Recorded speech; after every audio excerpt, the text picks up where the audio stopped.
প্রিয় ভাইরা, দুনিয়ার জীবনটা চূড়ান্ত নয়।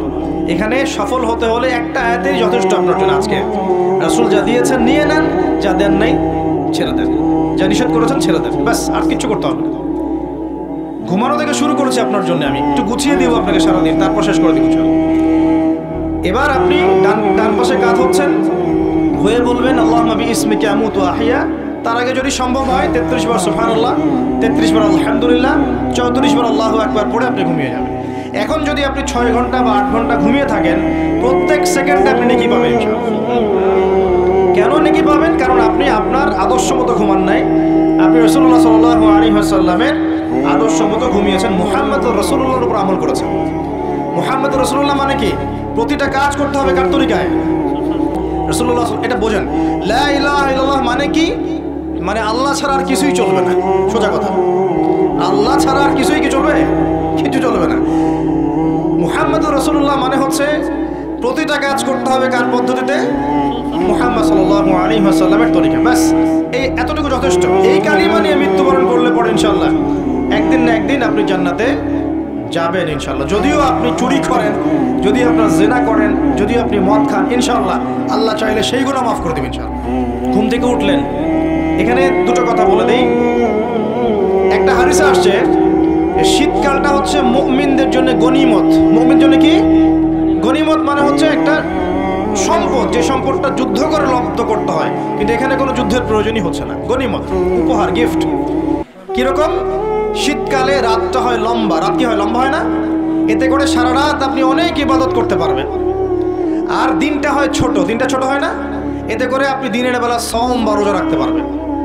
শীতকাল আসলেই সাহাবীরা বলতেন আহলান সাহলান, শীতকালকে বলতেন আহলান সাহলান, শীতকাল তুমি এসেছো আলহামদুলিল্লাহ। এখন রাত্রেবেলা হে কোরআনওয়ালারা তোমরা উঠে যাও এবং কোরআন তেলাওয়াত করতে থাকো, এবং দিনের বেলা তোমরা সওম পালন করতে থাকো আলহামদুলিল্লাহ। তো শীতের রাতটা কাজে লাগাতে পারি না আমরা?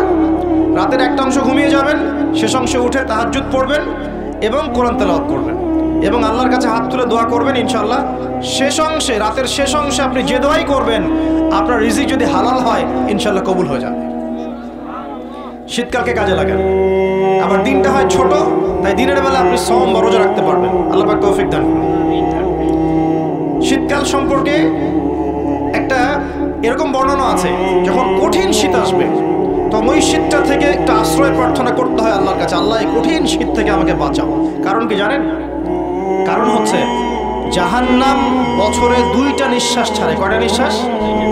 একটা নিঃশ্বাস গ্রীষ্মকালে যখন প্রচণ্ড দাবদাহ চলে, ওইটা হচ্ছে জাহান্নামের নিঃশ্বাসের ফসল।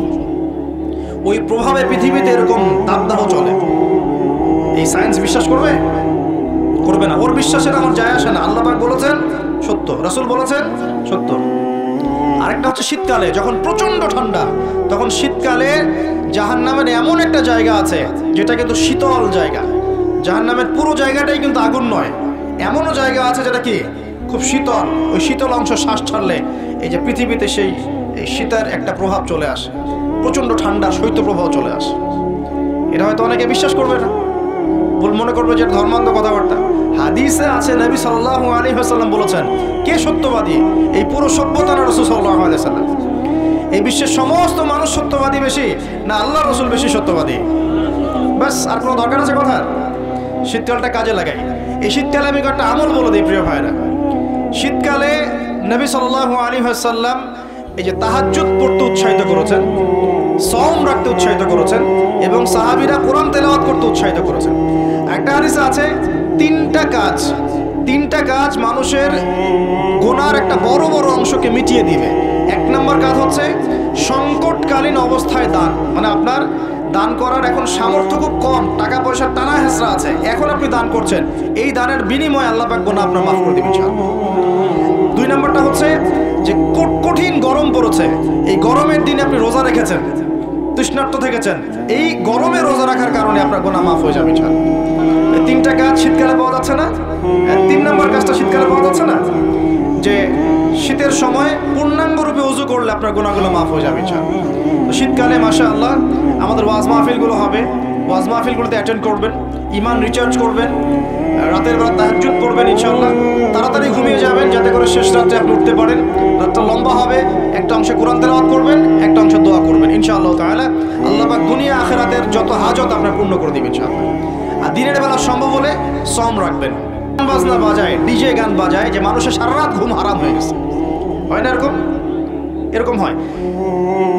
ঐতিহ্য রক্ষা করতে সমস্যা নাই। শীতকালে আমাদের এখানে পিঠার উৎসব হতো না, তারপরে আমাদের এই যে একটা নবান্ন উৎসব হতো না, একটা দেশীয় লোকজ ঐতিহ্য থাকে, সেগুলো পালন করতে সমস্যা নেই যতক্ষণ পর্যন্ত সেগুলোর মধ্যে কোনো শিরক বেদাত বা হারাম না ঢুকছে, এগুলো পালন করতে সমস্যা নেই। কিন্তু আপনি পিকনিক করবেন, এখানে দেদারসে মিউজিক প্লে করবেন, ডিজে বাজাবেন, মানুষের ঘুম নষ্ট করবেন, হারাম করবেন, এটা কি ইসলাম জায়েজ করেছে নাকি? এই কাজগুলো শীতে বেশি হয়, সতর্ক থাকবেন। শীতে আবার দেখি আমরা অনেকেই কি করি, ব্যাডমিন্টন খেলেন, তাই না? সরকারি লাইন থেকে একদম মাশাআল্লাহ ইলেকট্রিক লাইন নিয়ে, যদি খেলতে হয় নিজের বাড়ির লাইন থেকে খেলবেন, নিজের বাসা থেকে লাইন নিয়ে খেলবেন।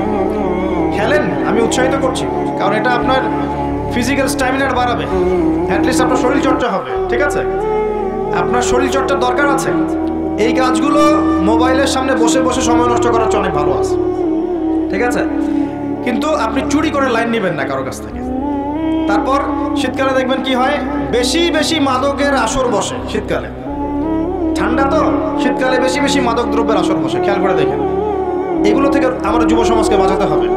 শীতকালে জেনা বেড়ে যায়, কিন্তু শীতকালে দেখবেন জেনা বেড়ে যায়, এটা একটা অ্যাডাল্ট ওয়ার্ড, কিন্তু আপনি বুঝবেন শীতকালে এগুলো বেড়ে যায়। আল্লাহ পাক এই যুব সমাজকে জেনা থেকে বাঁচিয়ে রাখুন। শীতকালে দেখবেন কনসার্ট বাড়ে, কিছু কনসার্ট বাড়ে না, মিউজিক্যাল কনসার্ট বাড়ে, দেখবেন মানুষ স্টেজে উঠে একদম কি লাফালাফি শুরু করে, কি মিউজিকগুলো প্লে করে, মানুষকে উন্মাদনের মধ্যে রেখে দেয়, এবং হাজারে না লক্ষ লক্ষ যুবক সেই কনসার্টগুলোতে যায়। এগুলো থেকে বেঁচে থাকবেন, বরং প্রয়োজনে ওয়াজ মাহফিলগুলোতে এসে ইমানকে রিচার্জ করেন। আল্লাহ পাক তৌফিক এনায়েত করুন। আমরা শীতকালটাকে মূল্যায়ন করি, হায়াতটাকে মূল্যায়ন করি, ইনশাআল্লাহ তাআলা এই শীত আমাদের জীবনে বরকত নিয়ে আসবে ইনশাআল্লাহ। এবং আল্লাহ রাব্বুল আলামিন এর ওসিলে আমাদের গুনাহগুলো মাফ করবেন, বেশি বেশি নেক আমলের তৌফিক দিবেন, যাতে করে পরকালটা সুন্দর হয় ইনশাআল্লাহ। আল্লাহ রাব্বুল আলামিন সবাইকে তৌফিক এনায়েত করুন, আমিন। প্রিয় ভাইরা, এভাবে আপনি রাতটা পার করলেন, দিনের বেলা এবার সকালে ঘুম থেকে উঠলেন, উঠে আপনি কি করবেন? নিজের মন গড়া পদ্ধতিতে উঠে বাথরুমে চলে যাবেন, নাকি একটু দোয়া কালাম পড়বেন? উঠে দোয়া পড়বেন, আলহামদুলিল্লাহিল্লাযী আহইয়ানা বা'দা মা আমাতানা ওয়া ইলাইহিন নুশুর। তারপর যাবেন আপনি বাথরুমে, গিয়ে আগে কোন পা ঢুকাবেন? ডান পা না বাম পা? আগে বাম পা। বিসমিল্লাহ বলে ঢুকিয়ে আল্লাহুম্মা ইন্নী আউযু বিকা মিনাল খুবসি ওয়াল খাবাইস ইস্তেনজা করেন। যতক্ষণ ইস্তেনজা করছেন আপনি ইবাদতের মধ্যে আছেন ইনশাআল্লাহ। এবার বের হলেন গুফরানাকা বলে, বের ওযু করবেন, প্রথমে বিসমিল্লাহ। ওযু ধীর স্থিরভাবে করবেন, আরও যে বললাম খুব বেশি পানি ইউজ করার দরকার নাই, পানির স্পিডটা কম রাখবেন, পানি অপচয় করবেন না। দেখেন, ওযু যদি বিশুদ্ধ না হয় নামাজ কি বিশুদ্ধ হবে? ওযুতে যদি আপনি এক বালতি পানি শেষ করেন তাহলে তো হলো না কিছু। ওযুতে পরিমাণ মতো পানি ইউজ করেন, তারপরে ওযু শেষে কালিমা শাহাদা পড়লে আপনার জন্য জান্নাতের দরজাগুলো খুলে যাবে ইনশাআল্লাহ।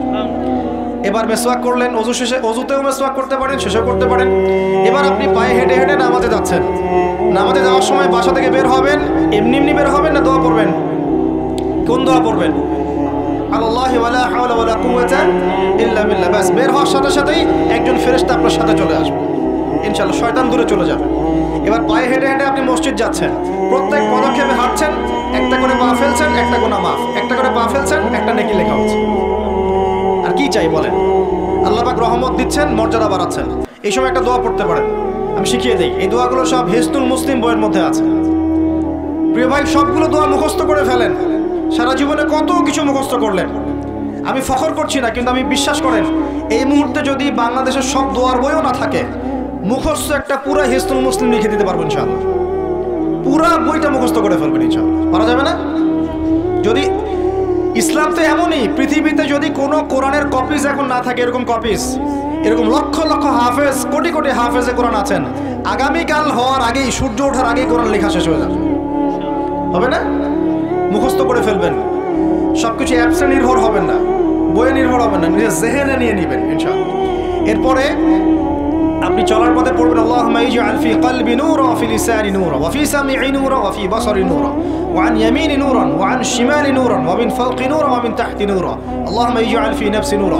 এই দোয়াটা পড়তে পারেন। এতে করে আল্লাহ পাক আপনাকে নূর দিবে। কি দিবে? নূর বা আলো দিবে ইনশাআল্লাহ। এই নূর আপনার জীবনেও লাগবে, কবরেও লাগবে ইনশাআল্লাহ। এবার নামাজে গেলেন, মসজিদে ঢুকবেন কি এমনি এমনি না দোয়া আছে? ডান পা দিয়ে ঢুকবেন, দোয়া পড়বেন বিসমিল্লাহ ওয়াসসালাতু ওয়াসসালামু আলা রাসূলিল্লাহ আল্লাহুম্মা ইফতাহ লি আবওয়াব রাহমাতিক। একটা দোয়া আছে আউযু বিল্লাহিল আযীম ওয়া বিওয়াজহিল কারীম ওয়া সুলতানিহিল কদীম মিনাশ শাইতানির রাজীম। এটা পড়তে পারেন। ব্যাস এই দোয়া পড়লে শয়তান থেকে আপনি নিরাপদে থাকবেন।